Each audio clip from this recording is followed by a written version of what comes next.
भारत सरकार, असम सरकार और मेघालय सरकार के सभी अधिकारीगण,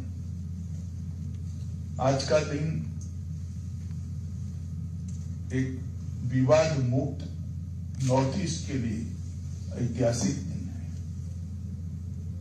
जब से देश में मोदी जी प्रधानमंत्री बने तब से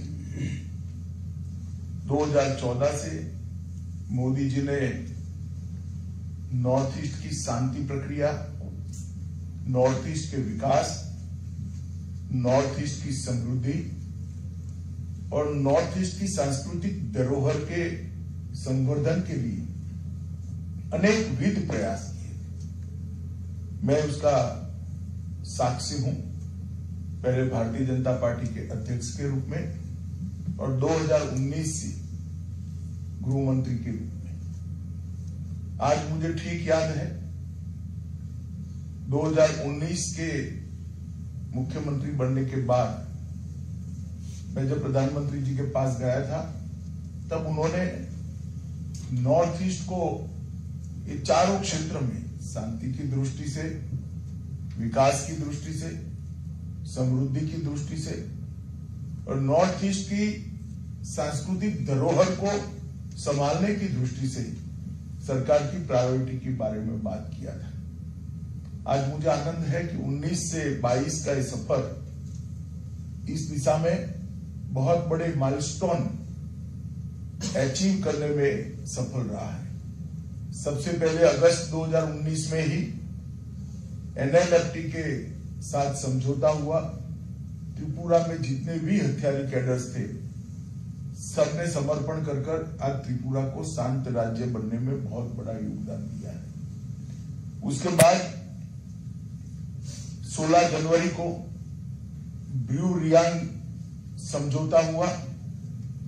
लगभग 23 साल पुराने ब्रू रियांग डिस्प्यूट को हमेशा के लिए सेटल कर दिया गया और 36,000 से ज्यादा आदिवासी भाई बहन जो नर्क की यातना का जीवन जी रहे थे, उनको सम्मानपूर्ण जीवन जीने के लिए आज सुविधा से आगे बढ़ रहे हैं और आज 37,000 से ज्यादा लोग आंतरिक रूप से विस्थापित थे, उनको बचाने का काम पूर्णता की दिशा में आगे बढ़ रहा है।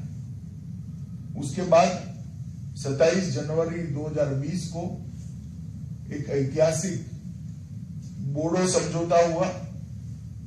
5 दशक पुरानी, 50 साल पुरानी असम की बोडो समस्या को असम का मूल स्वरूप बनाए रखते हुए इसका समाधान किया गया और मुझे आनंद है कि असम सरकार और भारत सरकार ने सभी समाधान की 95% शर्तों को पूरा भी कर दिया है और आज बोडोलैंड एकदम शांत क्षेत्र के रूप में जाना जाता है और विकास के रास्ते पर अग्रसर हुआ है। उसके बाद 4 सितंबर 2021 को असम के कार्बिक क्षेत्र में लंबे समय से चल रहे विवाद का हल किया गया। लगभग 1000 से अधिक सशस्त्र कैडर ने सरेंडर किया और वो मुख्य धारा में शामिल हुए और आज एक और 50 साल पुराना विवाद समाप्त इस समझौते ज्ञापन पर हस्ताक्षर के साथ ही हुआ है। मैं जब से गृह मंत्री बना तब से मेरा आग्रह था कि असम के साथ अलग अलग राज्यों के सीमा विवादों को सुलझाना चाहिए। 24 जुलाई 2021 को मैं मेघालय गया था। वहां नॉर्थ ईस्ट के सभी राज्यों की मीटिंग थी। उसमें मैंने अपील की थी कि असम ने बड़ा हृदय रखकर सभी राज्यों से बातचीत की पहल करनी चाहिए और बाकी राज्यों ने भी विवाद सुलझाने की दृष्टि से आगे आना चाहिए। इतने कम समय में मुझे आनंद है कि आज जो 12 पॉइंट डिस्प्यूट्स के थे वो 12 पॉइंट में से 6 पॉइंट पर असम और मेघालय के बीच में समझौता हुआ है। और सीमा की लंबाई की दृष्टि से देखें तो करीब करीब 70% सीमा आज विवाद मुक्त हो गई है। मुझे भरोसा है, जैसे हेमंत जी और संगमा जी ने बताया, बाकी के 6 पॉइंट भी नजदीक के भविष्य में भी हम सुलझा लेंगे। मित्रों, जब तक विवाद नहीं सुलझता, सशस्त्र जितने भी ग्रुप हैं इनका सरेंडर नहीं होता, नॉर्थ ईस्ट का विकास संभव नहीं है। और आज ये बहुत बड़ा काम हुआ है। मैं दोनों राज्यों के मुख्यमंत्रियों को और उनकी टीम जो यहाँ उपस्थित है और अधिकारी जो उपस्थित है, सबको मोदी जी की ओर से, मेरी ओर से, भारत सरकार की ओर से बहुत बहुत बधाई भी देता हूं और उनका धन्यवाद भी करना चाहता हूं।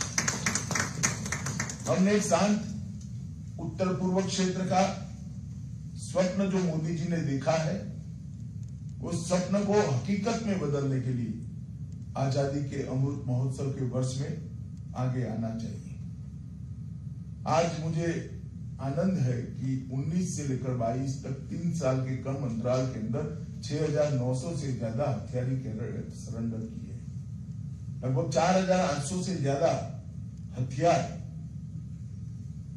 हमारी कानूनी अथॉरिटी के सामने सरेंडर किए गए और ये बहुत बड़ा अचीवमेंट है। बाकी राज्यों के भी सीमा के जो विवाद है ये बहुत कम समय में हम सुलझाएंगे, इसका मुझे भरोसा है।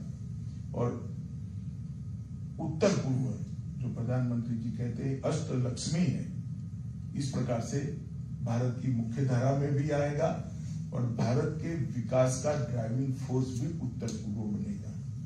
और एक जमाने में आजादी के पहले देश के जीडीपी के 28% हिस्सा उत्तर पूर्व का था। मुझे पूरा भरोसा है वो दिन दूर नहीं है कि उत्तर पूर्व का जीडीपी में कंट्रीब्यूशन बहुत बढ़कर वहां शांति, समृद्धि और विकास प्रस्तापित होगा। इसके साथ साथ हमने कई और चीजें ली है। नारकोटिक्स मुक्त उत्तर पूर्व का अभियान हाथ में लिया है, बाढ़ मुक्त उत्तर पूर्व का अभियान लिया है और घुसपैठिए मुक्त उत्तर पूर्व का अभियान भी साथ में लिया है। ये सभी फ्रंट पर बहुत समयबद्ध तरीके से भारत सरकार और उत्तर पूर्व की सरकारें, नॉर्थ ईस्ट की सरकारें आगे बढ़ रही है। मुझे पूरा भरोसा है कि जिस पॉलिटिकल विल का परिचय श्री हेमंत विश्व शर्मा और कोनराड संगमा जी ने दिया है, उसी प्रकार से सभी राज्यों के साथ चर्चा कर हम उत्तर पूर्व को विवाद मुक्त बनाएंगे। मैं फिर से एक बार दोनों राज्यों की टीम को बहुत बहुत साधुवाद देना चाहता हूं और बहुत बहुत अभिनंदन भी करना चाहता हूं कि आज 50 साल पुराना एक विवाद को आपने समाप्त करने का काम किया है। सभी अभिनंदन के अधिकारी है। धन्यवाद।